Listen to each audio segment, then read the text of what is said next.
Bismillahirrahmanirrahim. Alhamdulillahirabbil alamin. Wa bihi nasta'in ala umurid dunya waddin.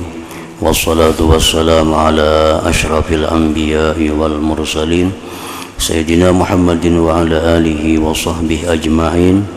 Qala al-musannif al-imam Abu Hamid al-Ghazali rahimahullah, nafa'ana bi'ulumih. Al-babu tsalits fi sakaratil maut wa syiddati wa ma yustahabbu minal ahwal indah.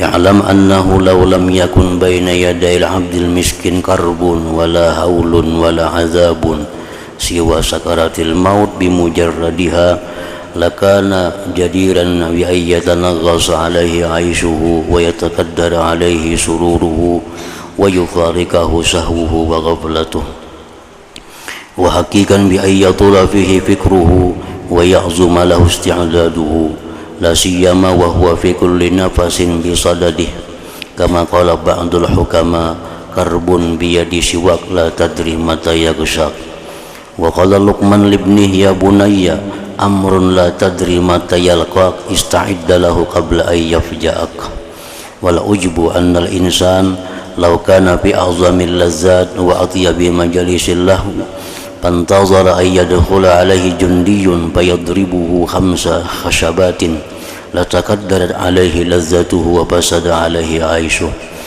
wa huwa fi kulli nafasin bisadadi ay yadkhula alaihi malakul maut bisakaratin naz' wa huwa anhu ghafil fama lihada sababun illa al-jahla wal gurur. Wa'lam anna shiddatal alam bi sakaratil maut la ya'rifuha bil haqiqah illa man zaqaha wa man lam yazuqha fa inna ma ya'rifuha imma bil qiyas ila al alam allati adrakaha wa imma bil istidlal bi ahwalin nas bin naz'i ala shiddati ma hum bihi ila akhir. Artinya perkataan Imam Al-Ghazali rahimahullah, nafa'ana bi ulumi. Bab yang ketiga, penjelasan tentang sakaratul maut, kesulitannya dan hal-hal yang disunatkan padanya. Tentang sakaratul maut itu apa artinya dan kesulitan kesusahannya dan hal-hal yang disunatkan dilakukan pada waktu sakaratul maut. Ketahuilah bahwasanya jikalau tidak ada di hadapan hamba yang patut dikasihani itu, tidak ada kesusahan dan yang menakutkan dan siksaan selain sakaratul maut itu saja, niscaya itu patut membuat susah kehidupannya, membuat keruh kesenangannya, dan berpisah artinya hilang dengannya lupanya dan kelalaiannya, dan berhak dengan panjang pikirannya tentangnya dan besar persiapannya baginya.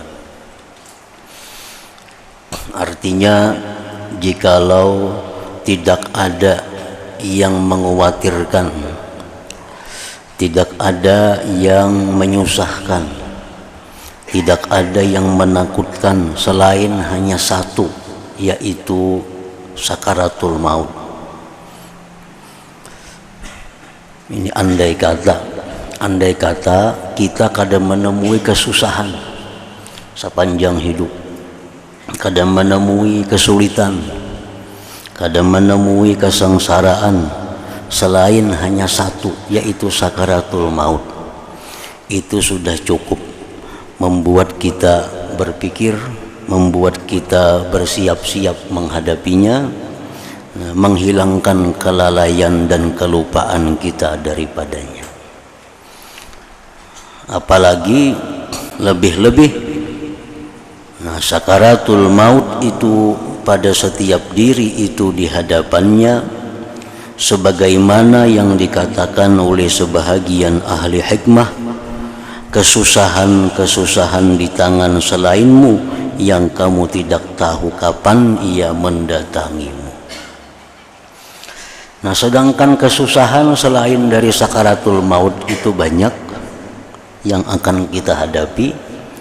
Kekhawatiran selain sakaratul maut itu banyak yang kita jalani. Pertama, kita akan menghadapi kesulitan, kesusahan sakaratul maut. Yang kedua, kita akan menghadapi bagaimana fitnah ujian di dalam kubur. Nah, kemudian kita akan menghadapi masa yang panjang, penantian hari kiamat di alam kubur. Kita akan banyak menghadapi hal-hal yang susah. Nah, kita akan banyak menghadapi hal-hal yang berat. Andai kata yang berat itu hanya satu sakaratul maut saja, itu sudah cukup untuk membuat kita berpikir, untuk membuat kita bersiap-siap dengan sebaik-baiknya. Apalagi banyak daripada itu hal-hal yang akan kita hadapi di belakang hari itu. Luqman Al-Hakim berkata kepada anaknya, "Wahai anakku, suatu perkara yang kamu tidak tahu kapan ia menjumpaimu, bersiaplah baginya sebelum datang kepadamu secara tiba-tiba. Sesuatu perkara yang kamu tidak tahu kapan ia menjumpaimu, bersiaplah baginya sebelum datang kepadamu secara tiba-tiba." Yang mengherankan adalah bahwa manusia, jikalau ia dalam kelezatan yang paling besar dan majelis permainan yang paling bagus, lalu ia menunggu bahwa tentara akan masuk kepadanya, lalu ia akan memukulnya 5 kali pukulan, niscaya menjadi keruh kelezatannya dan hancur kehidupannya. Ini perbandingan tentang keanihan manusia.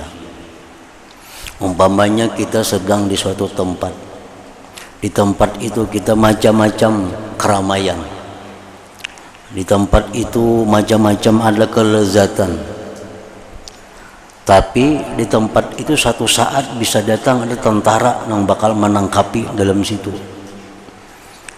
Satu saat bisa-bisa kena ada tentara yang datang bakal memukuli orang yang dalam kelezatan itu. Nah, pasti manusia yang dalam keadaan itu kada tenang hatinya.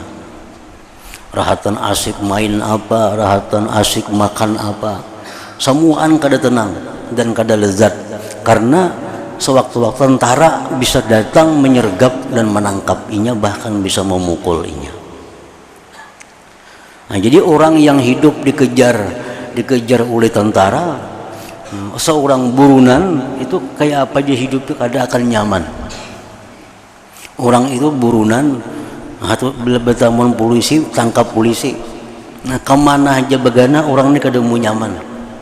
Walaupun ini makan secara ada, rumahnya bagus, semuaan lengkap, tapi burunan satu saat bila bertamu polisi, tangkap polisi. Nah, orang ini makan kada nyaman, minum kada nyaman, guring pun khawatir bersiah, rahatan guring datang polisi. Nah, itu manusia demikian.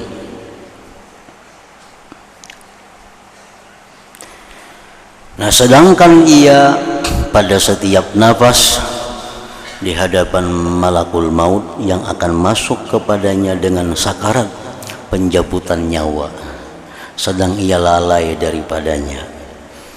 Nah, padahal malaikat maut itu senantiasa bisa datang kepada kita tanpa ada kabar berita. Dalam keadaan kita guring, dalam keadaan kita senang, dalam keadaan kita lezat, bisa datang malaikat maut. Nah, itulah anehnya manusia terhadap sesuatu yang pasti datang. Malaikat maut ini kadang membuat gelisah kehidupannya, kadang membuat berpikir, kadang membuat bersiap dengannya.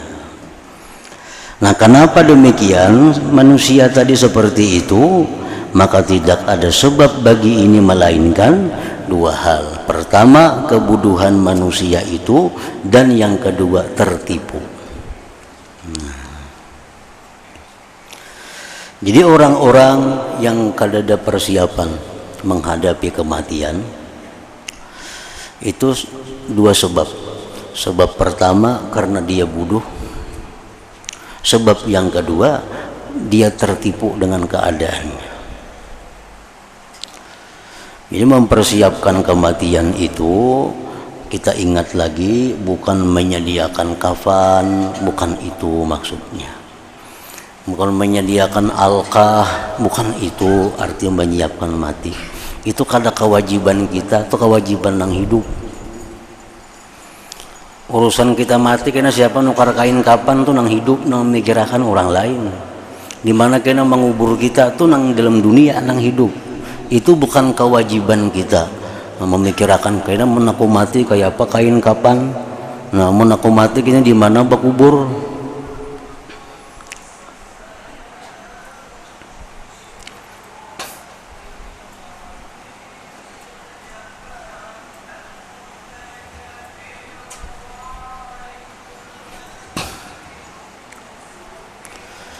Maka tidak ada sebab bagi ini melainkan kebodohan dan tertipu.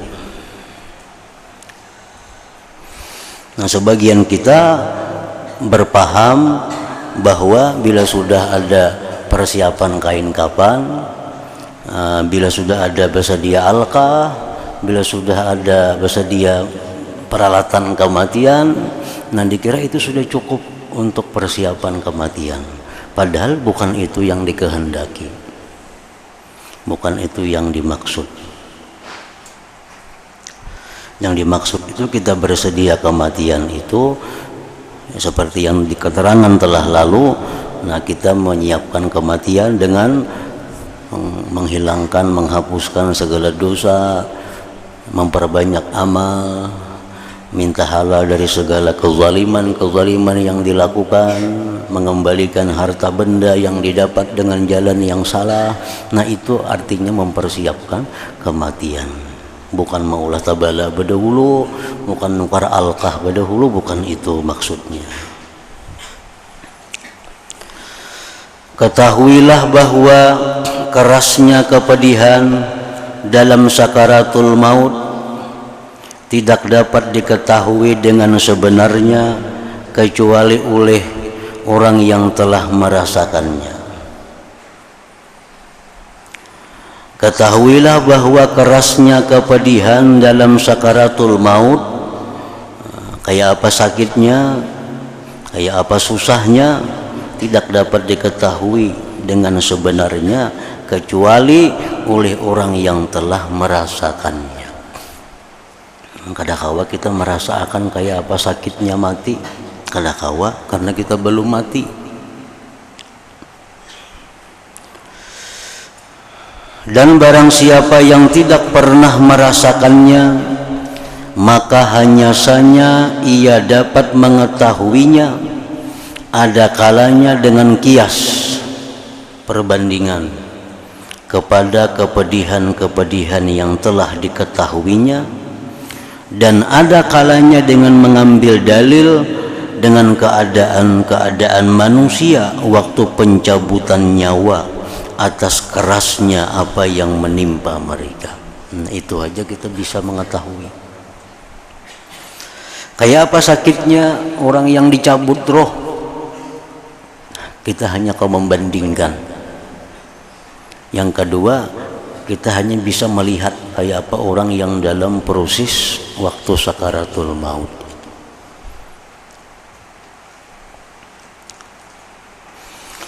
Adapun kias bandingan yang dapat disaksikan baginya, maka adalah bahwasanya setiap anggota badan yang tidak ada roh padanya, maka ia tidak merasakan kepedihan. Nah, anggota badan yang kada baroh itu kada merasa sakit. Orang yang sudah mati, orang dicabut rohnya, sudah hilang, maka orang ini digunting, ditusuk, kada sakit lagi nya. Karena sudah kada ada lagi rohnya. Setiap anggota badan yang tidak ada roh padanya, maka ia tidak merasakan kepedihan, kada merasakan kesakitan. Kalau padanya ada roh, maka yang merasakan kepedihan adalah roh. Jadi yang merasa sakit itu sebenarnya adalah rohnya itu, bukan batisnya, bukan tangannya, bukan perutnya. Nah sakit kada, nah sakit itu sebenarnya rohnya. Buktinya kalau roh itu sudah kada ada, di apa aja orang mati kada bergerak lagi nya. Nah berarti nah sakit itu adalah roh. Kenapa tangan kita dipotong dengan gunting sakit? Kenapa kita luka sakit? Karena masih ada roh. Jadi roh itulah nang sakit itu roh. Maka yang merasakan kepedihan adalah roh. Maka dengan kadar yang menjalar sampai roh, ia merasa sakit. Nah, kemana sampai lukanya itu menjalar ke bagian roh, nah itulah sakit yang dirasakannya. Orang misalnya sakit tercucuk paku di batis. Nah, kemana sampai paku itu menjalar ke roh kita, sampai disitulah sakitnya. Misalnya tercucuk paku, tekanan roh, kemana sampai menjalarnya sampai ke paha, nah paha pun sakit. Sampai ke parut, parut pun sakit. Pokoknya sakit itu menjalar sampai di mana roh itu kena. Maka yang merasakan kepedihan adalah roh, manakala anggota badan tertimpa luka atau terbakar, maka bekasnya menjalar kepada roh. Maka dengan kadar yang menjalar sampai roh, ia merasa sakit. Dan yang merasakan sakit itu tercerai-berai atas daging, darah, dan bagian-bagian lainnya. Kita misalnya luka. Nah, luka itu sebelum sampai ke roh, karena kulit dulu, karena daging dulu, karena darah ulang, hanya sampai ke roh. Nah, disitulah timbul sakit. Di situ timbul sakit.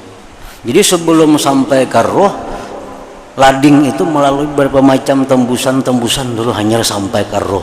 Nah begitu sampai roh, hanya sakit.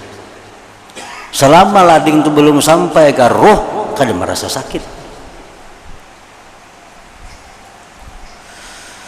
Maka tidak menimpa roh kecuali sebagian kepedihan. Sebagian kepedihan. Jadi seapa kekuatan pisau paku itu masuk, itu sudah ditahan oleh kulit, sudah ditahan oleh daging, oleh darah, oleh urat, hanya sampai ke roh. Nah, sampai roh itulah sakitnya. Nah, kalau pada kepedihan itu ada yang langsung mengenai roh itu sendiri dan tidak mengenai lainnya, maka alangkah besarnya kepedihan itu dan alangkah kerasnya. Kalau ada sesuatu yang langsung mengenai roh, kada liwat kulit, daging, darah, urat, kada liwat itu langsung mengenai rohnya, maka itu akan bersangatan sakitnya. Karena langsung kepada sumbernya. Nah, jadi luka yang kita rasakan itu sebenarnya masih kurang sakitnya, karena sebelum menemui roh, luka itu kulit, daging, darah, urat, hanya sampai ke roh. Bagaimana kalau sesuatu langsung mengenai roh, kada melalui tadi? Nah tentu sakitnya luar biasa.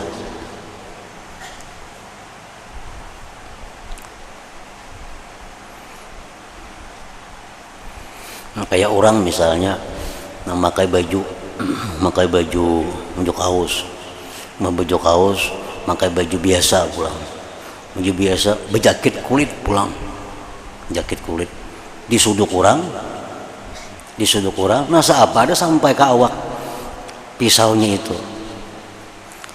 sampai ke awak, karena sudah tak liwati baju jaket, baju biasa, baju kaos, hanya sampai ke awak kita. Nah, coba bayangkan kalau kada baju langsung kena tusuk, lain sakitnya.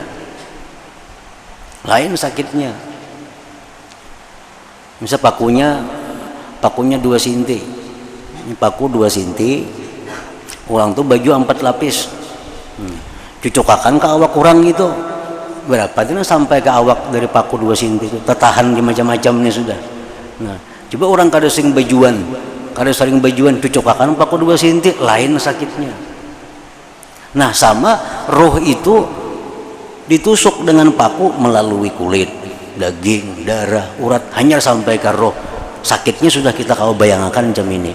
Nah, bagaimana kalau sakitnya itu kadang melalui itu langsung menimpa rohnya?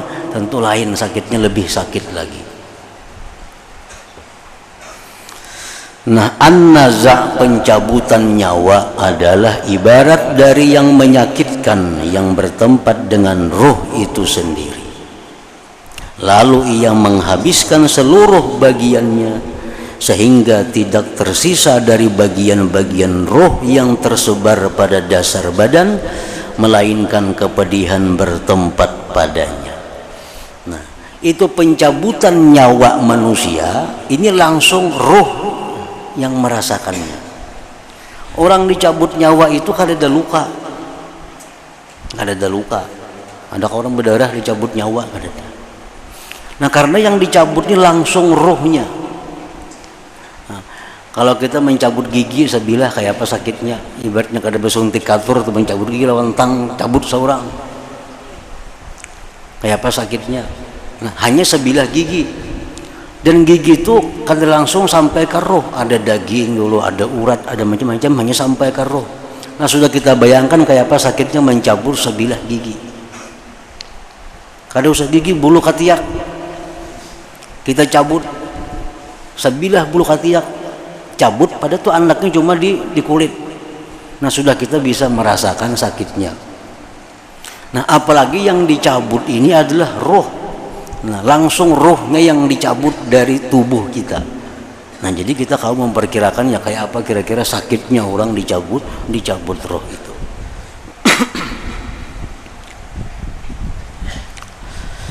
Jikalau ia terkena duri, maka kepedihan yang dirasakannya hanya berjalan pada bagian dari roh yang mengenai tempat yang tertimpa duri itu, dan hanya saja bekas terbakar itu besar karena bagian-bagian api masuk pada seluruh bagian-bagian badan, lalu tidak tersisa satu bagian pun dari anggota badan yang terbakar zahir dan batin, melainkan terkena oleh api. Lalu api itu dirasakan oleh semua bagian rohaniah yang tersebar pada seluruh bagian daging. Ibarat orang tuh dilukai seluruh tubuhnya, itu sakit. Tapi lebih sakit lagi orang yang dibakar seluruh tubuhnya, karena dibakarnya kadang menyisakan lagi bagian roh semuaan kena. Kalau orang disayat lawan pisau, sayat sini, masih ada sasalahnya lagi. Sasalah itu mengurangi sakit juga. Sayat sini, sayat kepala, sayat paha, sayat muha, sayat dada, sayat parut, disayati manusia nih, sakit luar biasa.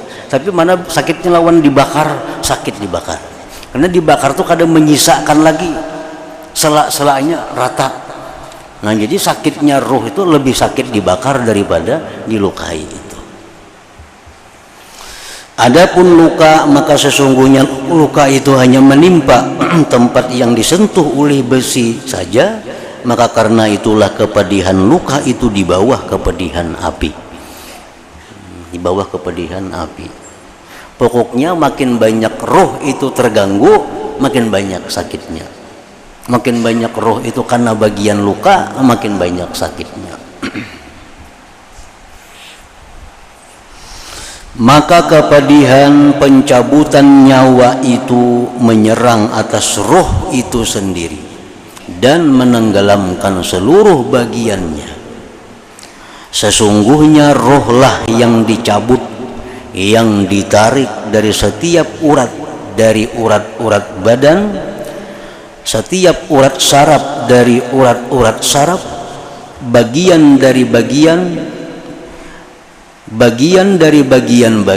sendi dari sendi-sendi, dari akar setiap rambut dan kulit, dari belahan kepala sampai tapak kaki. Jadi roh itu ditarik, berarti kada menyisakan sedikit pun yang kada sakit, kada menyisakan sedikit pun dari kepala sampai telapak betis, semuaan sakit, karena yang diganggu ini rohnya. Nah, yang dicabut ini adalah rohnya. Nah, ini membandingkan kayak apa sakitnya orang mati itu.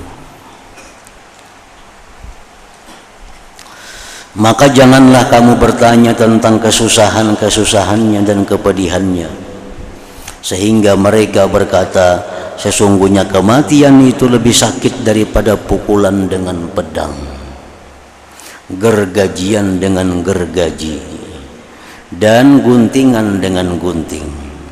Karena terpotongnya badan dengan pedang itu hanya dirasakan dengan pedih karena hubungannya dengan roh. Lalu bagaimana apabila yang terkena secara langsung adalah roh itu sendiri?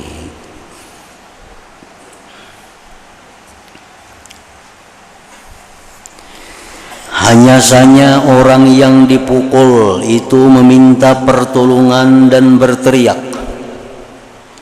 karena tersisanya kekuatan dalam hatinya dan lisannya. Orang yang dipukuli, ini kau bakujiak-kujiak minta tolong, karenanya masih ada kekuatan, masih ada kemampuan untuk berteriak. Dan hanya saja terputus suara orang yang mati dan teriakannya beserta keras kepedihannya, karena kesusahan sungguh bersangatan padanya dan naik ke atas hatinya dan sampai ke setiap tempat daripadanya, maka merubuhkan setiap kekuatan dan melemahkan setiap anggota badan, maka tidak meninggalkan baginya kekuatan untuk meminta pertolongan. Artinya kalau orang mati itu kan apanya? Kalau kuriak-kuriak maka sakit benar mati. Kalau ada orang mati kuriak-kuriak minta tolong nggak ada. Nah, karena pencabutan roh itu menghabiskan kekuatan. Bakujiak aja kada kau lagi, kada sanggup lagi bakujiak, daripada beratnya, daripada susahnya, sakitnya yang dihadapi oleh orang yang sakaratul maut itu. Hanya kalau orang tuh bakujiak minta tolong masih sigar aja lagi. Kalau sudah sakaratul maut, kada kau lagi minta tolong, kekuatan untuk bersuara itu sudah kada ada lagi, sudah habis. Adapun akal maka telah ditutupinya dan dikacaukannya, adapun lisan maka telah dibisukannya, dan adapun anggota badan maka telah dilemahkannya.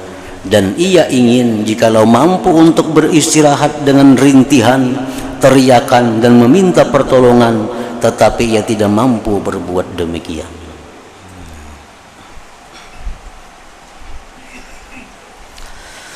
Kalau tersisa kekuatan baginya orang yang sakarat, niscaya kekuatan itu didengar ketika pencabutan nyawa dan penarikannya akan bunyi.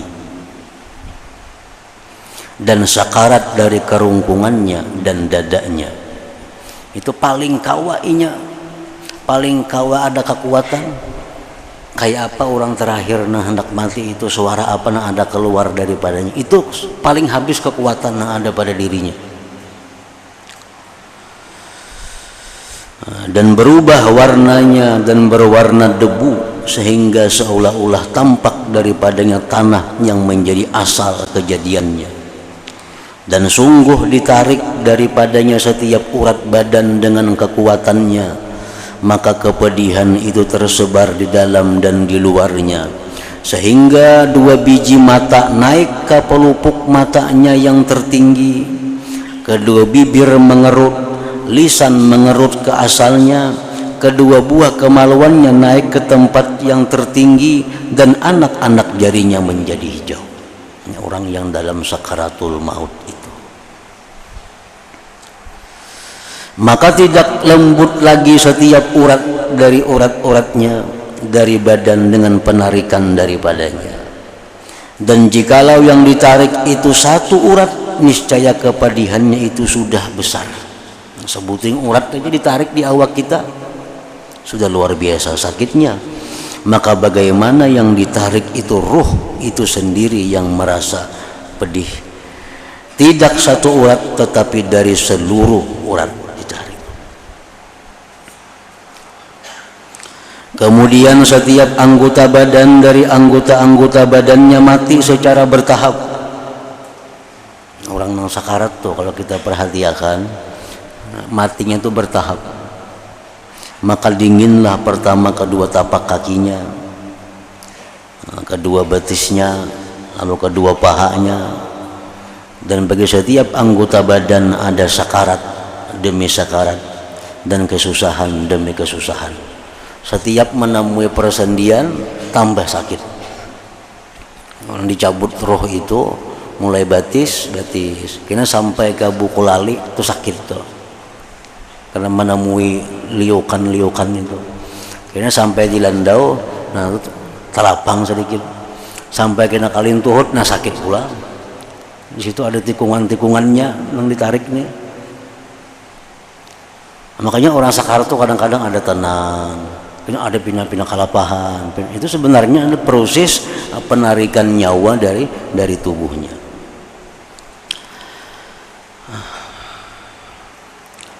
Dan bagi setiap anggota badan ada sakarat demi sakarat dan kesusahan demi kesusahan, sehingga sampai ke kerungkungan. Maka ketika itu terputuslah pandangannya dari dunia dan penghuninya. Jadi waktu kita roh itu masih dicabut di batis, di paha, itu masih kawatubat kepada Allah. Roh masih diparut, sudah andaknya masih kawatubat lagi. Ibarat minta ampun lawan Tuhan masih diterima Tuhan. Ibarat kita berzikir masih diterima zikirnya.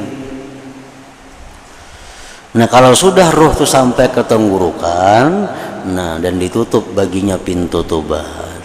Andai kata dia berzikir la ilaha illallah pun kada diterima lagi la ilaha illallahnya kalau andai kata mampu. Dan kesedihan dan penyesalan meliputinya. Rasulullah sallallahu alaihi wasallam bersabda, tuqbalu taubatul abdi ma lam yughargir. Artinya diterima tobat hamba selama ruhnya belum sampai hulqum, belum sampai tenggorokan. Mujahid berkata tentang firman Allah Ta'ala, walaisatit taubatu lilladzina ya'maluna as-sayyi'at hatta idza hadara ahadahumul maut qala inni tubtul an. Artinya, dan tidaklah diterima tobat itu oleh Allah bagi orang-orang yang mengerjakan kejahatan, sehingga apabila datang ajal kepada seseorang di antara mereka, ia mengatakan sesungguhnya saya bertobat sekarang.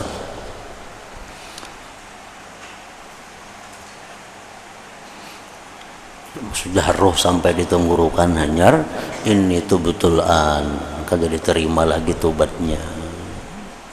Macam kayak Fir'aun. Nah itu Fir'aun sudah roh sampai di tenggorokan, aku beriman dengan Tuhan yang beriman dengannya Bani Israel, kan tidak diterima lagi. Mujahid berkata, apabila ia melihat dengan mata sendiri akan para utusan, maka ketika itu tampak baginya permukaan wajah malaikat pencabut nyawa. Maka janganlah bertanya tentang rasa pahitnya kematian dan kesusahan-kesusahannya ketika beriringan sakarat-sakaratnya. Karena itulah Rasulullah sallallahu alaihi wasallam bersabda, Allahumma hawwin ala Muhammad sakaratil maut. Artinya, ya Allah, mudahkanlah atas Muhammad sakarat kematian itu. Artinya Nabi sendiri minta dimudahkan oleh Allah. Allahumma hawwin ala Muhammad sakaratil maut. Dan manusia itu tidak minta perlindungan daripadanya dan tidak memandang besar kepadanya karena kebodohan mereka tentang kematian. Padahal salah satu yang mesti kita minta setiap hari kepada Allah adalah Allahumma a'inni 'alal maut wa hawwinhu 'alayya. Itu mesti tiap hari jadi amalan kita, jadi wirid kita. Sebagaimana yang diajarkan Nabi demikian. Allahumma a'inni 'alal maut wa hawwinhu 'alayya. Ya Allah, tolonglah aku menghadapi kematian dan permudah kematian itu atasku. Baca dalam sujud sembahyang, dalam baca di luar sembahyang. Kalau kita perhatian, ketakutan dengan menghadapi kematian itu. Dan sudah diceritakan oleh Rasulullah dalam banyak hadis, setiap orang yang takut dengan kematian, setiap orang yang waspada, khawatir dengan kematian, maka dia akan dimudahkan Allah menghadapi kematian. Setiap orang yang tenang menghadapi kematian, yang merasa aman dengan kematian, inilah orang yang paling susah nantinya menghadapi kematian. Kadada amaliyah, kadada sagan mudah sakaratul maut, kadada amalan-amalan, kadada sagan mudah sakaratul maut. Padahal ini salah satu yang berat yang akan dihadapi. Dan Nabi pun sudah mengajarkan juga, ulama-ulama bahari sudah mengajarkan wiridnya ini supaya kematian itu mudah. Nah, tinggal kita mau kadanya mengamalkannya. Pokoknya setiap orang yang takutan dengan sakitnya kematian, dia akan dimudahkan. Setiap orang yang tenang-tenang menghadapi kematian, ini orang yang paling sulit, yang paling sakit menghadapi kematian itu. Salah satu tanda bahwa kita bersiap menghadapi itu, tanda kita takutan menghadapi kematian itu antara lain adalah berdoa lawan Tuhan. Ini tandanya kita khawatir. Oleh karena itu kita mohon kepada Tuhan dengan doa-doa yang diajarkan Nabi. Yang tadi Allahumma hawwin ala Muhammad sakaratil maut. Namun kita membaca Allahumma hawwin alayya sakaratil maut. Ganti Muhammadnya itu alayya. Allahumma hawwin alayya sakaratil maut. Hendak lebih panjang lagi tadi Allahumma a'inni 'alal maut wa hawwinhu alayya, yang diajarkan Nabi itu.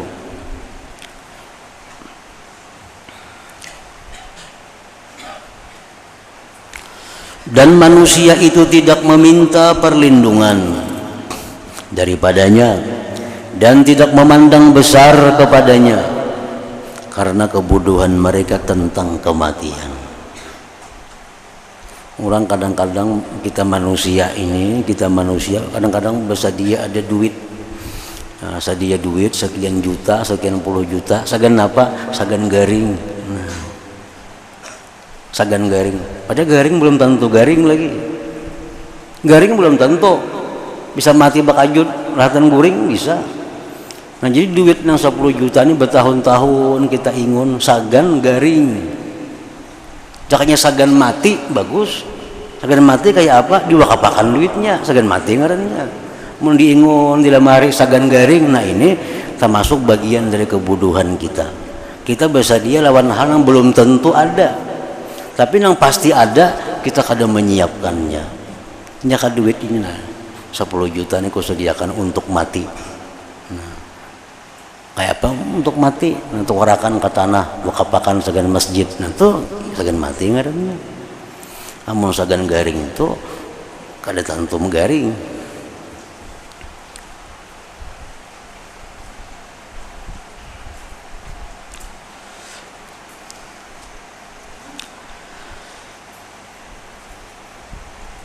Sesungguhnya segala sesuatu sebelum terjadinya hanya saja dapat diketahui dengan nurun nubuwah wal wilayah. Sesuatu yang belum terjadi itu bisa diketahui dengan cahaya kenabian dan kewalian. Orang-orang yang diberi Allah cahaya kenabian, orang-orang yang diberikan Allah cahaya kewalian, itu sudah tahu keadaan-keadaan seperti kayak apa sakitnya mati, itu sudah tahu. Oleh karena itu mereka takut dan mereka selalu berdoa kepada Allah agar dimudahkan. Oleh karena itu besarlah takut para nabi alaihim assalam dan para wali terhadap kematian. Sehingga Nabi Isa alaihi salam bersabda, wahai jamaah Hawari, berdoalah kepada Allah agar dia memudahkan bagiku sakarat ini. Nabi Isa pun, Nabi Isa seorang yang disebut dengan Ruhullah, sidin pun takutan mati, takutan. Sehingga sidin minta doakan kepada anak buah sidin, doakan agar aku mati dalam keadaan lapang.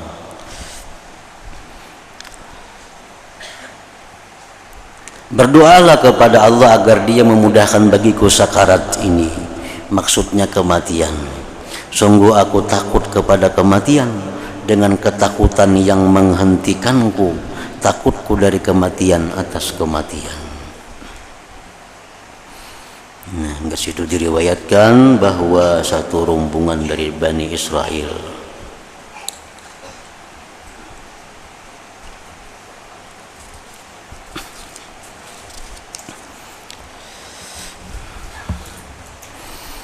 afdalu dzikri fa'lam annahu la ilaha illallah Muhammadur Rasulullah la ilaha illallah Muhammadur Rasulullah la ilaha illallah Muhammadur Rasulullah la ilaha illallah la ilaha illallah la ilaha illallah la ilaha illallah la ilaha illallah Allahu Allah Allahu Allah Allah Allahu Allah Allahu Allah Allahu Allah Allahu Allah Allahu Allah Allahu Allah Allahu Allah la ilaha illallah Muhammadur Rasulullah la ilaha illallah Muhammadur Rasulullah la ilaha illallah Muhammadur Rasulullah la ilaha illallah